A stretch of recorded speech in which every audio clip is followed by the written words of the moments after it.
The problem is that when our feeds, whether it's on Facebook or TikTok or Instagram or YouTube, become full of people who are either laughing at or deriding or being disrespectful of the other side, or if it's all just like, I'm angry, I'm upset, I'm terrified, tears streaming down the face, shaking fists, like, what is that? How does that help you?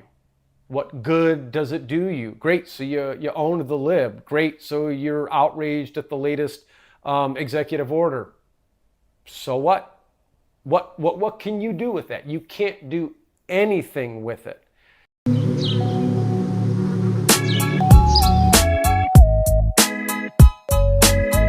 Last time we kind of covered the sort of the top-down side of it, whether it was like the major news networks and the cable channels, and then to a certain degree the the quote-unquote alternative, the corporately subsidized alternative media like Daily Wire and things like that.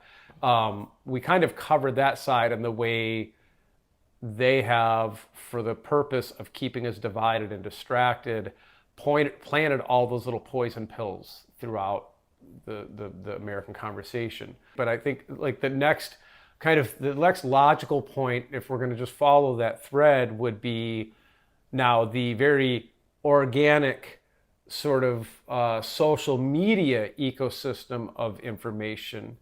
And like those little videos that you sent me earlier this week, where it was like outrage, pardon the term, but the outrage porn. It's like little things of people screaming at their cameras and being upset and outraged, or sharing things that will make you fearful or angry or whatever. And I'm not saying people in this world ain't got a reason or a right to be upset, but I think there probably is some evidence and some research out there kind of pointing to, I mean, they've seen it, that like people who spend too much time on social media have increased rates of anxiety and depression. And so initially it's like the algorithm that's pushing it at you, but then we turn around and collectively start creating the same kind of stuff. Like we sort of get programmed to, oh, we need to share the next outrage. We need to share the next atrocity. We need to share the next horrible anecdotal story. We need to vent our feelings and our frustration. That's human. It's natural. The problem is that when our feeds, whether it's on Facebook or TikTok or Instagram or YouTube, become full of people who are either laughing at or deriding or being disrespectful of the other side, or if it's all just like, I'm angry, I'm upset, I'm terrified, tears streaming down the face, shaking fists, like, what is that? How does that help you? What good does it do you? Great, so you own the lib. Great, so you're outraged at the latest executive order. So what? What can you do with that? You can't do anything with it. And I don't know how much of that is pushed by the algorithm and how much of it is what's called a feedback loop, where we've seen enough of that now we think this is what the world is, where we just share and reflect and amplify the outrage.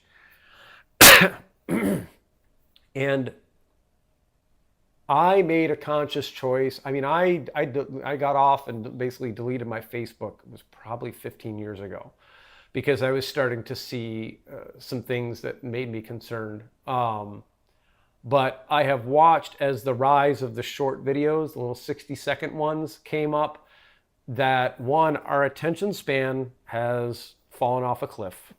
And the reality is the world is not simple. It is complicated. As I was talking about a little while ago, all these different stories and paths that we've all walked and that we've lived, when you start listening to what people have to say about what they've experienced in their life, and your world gets bigger and bigger and bigger, you realize there's no simple answer. There's no clearly right, clearly wrong. Well, there is in certain situations, but when it talks about like, well, what law should we implement to solve for this problem? Like, it gets complicated. There's all these little nuances and these different lived experiences. And the constant feed full of outrage bait and anger, and this is the thing you should be upset about today, doesn't help us. In fact, it exhausts us. It makes us angry, and any adult in the room knows that when you're really angry about something, your ability to make the best and most intelligent and thoughtful decision is compromised. So it also shuts down people's ability to have conversations with each other when they're mad all the time and they don't want to hear any other point of view. Or they won't let you. They're so upset about this event, right, that their social media feed keeps feeding them. Right. And so they're incapable of having a conversation unless they get from you the fact that you are just as outraged about that same thing. And if you are not just as outraged, well, then there is something fundamentally wrong with your character. Or you are not my kind of people and you are part of the problem. And and again, I want to come back and say that like the outrage bait that we constantly get fed, it's real. Like, we have a right, the world is broken and there's a lot of pain and there's not as much justice as there should be.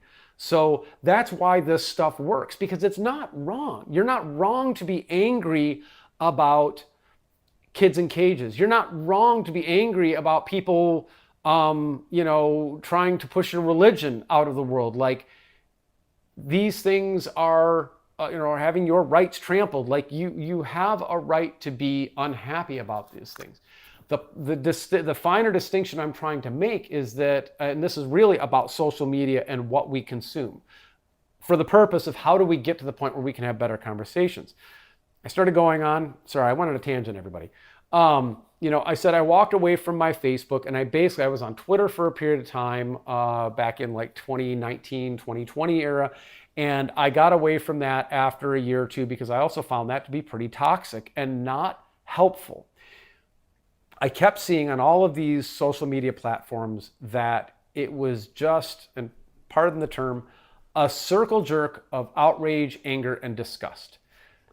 And what I came to realize is that nothing in that helps us. Nothing in that gives us, okay, so what do we do about it? Or, okay, how do we fix this? There's zero information that we receive from that kind of content that we can do anything with.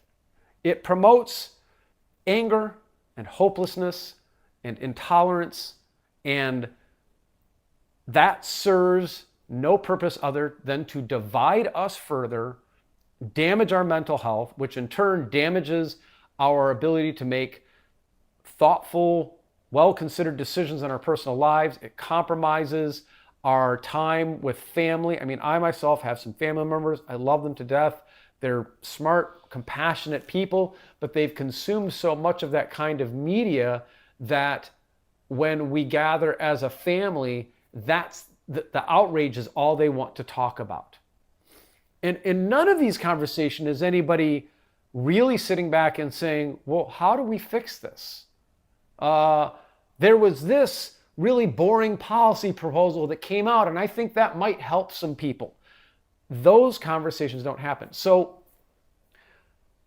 I've said it before, I'll say it again. This has been done to us. And people on the left are going to hate me for this, but I'm going to quote Ayn Rand. You're only a victim as long as you allow yourself to continue to be a victim.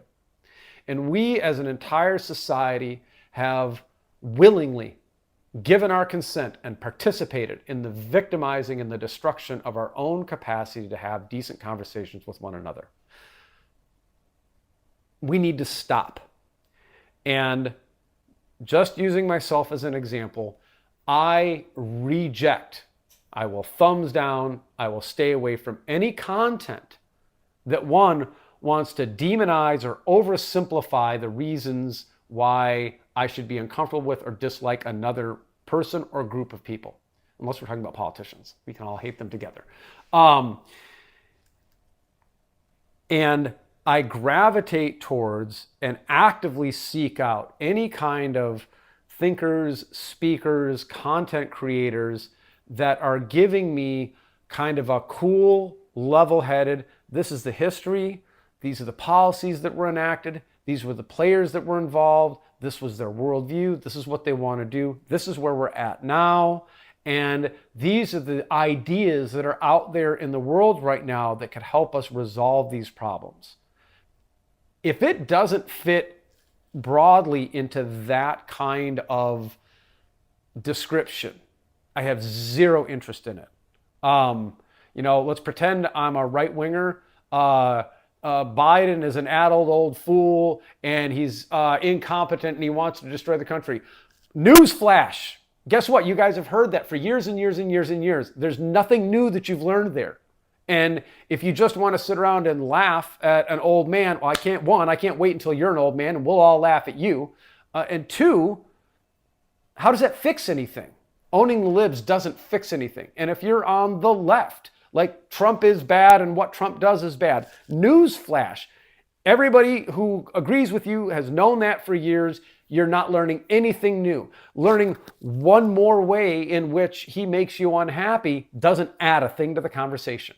Everybody in this country, and this is a part of the problem, has already made up their mind and they refuse to change their minds because they're too busy being outraged and anger and digging into their holes.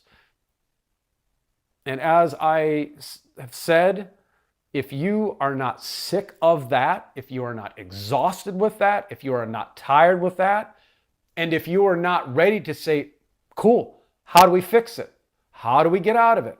Don't waste your time listening to me because I ain't got shit to say that you want to hear. But at the end of the day, one, we need to seek out these people who are not just feeding us outrage bait, who are actually giving us solutions.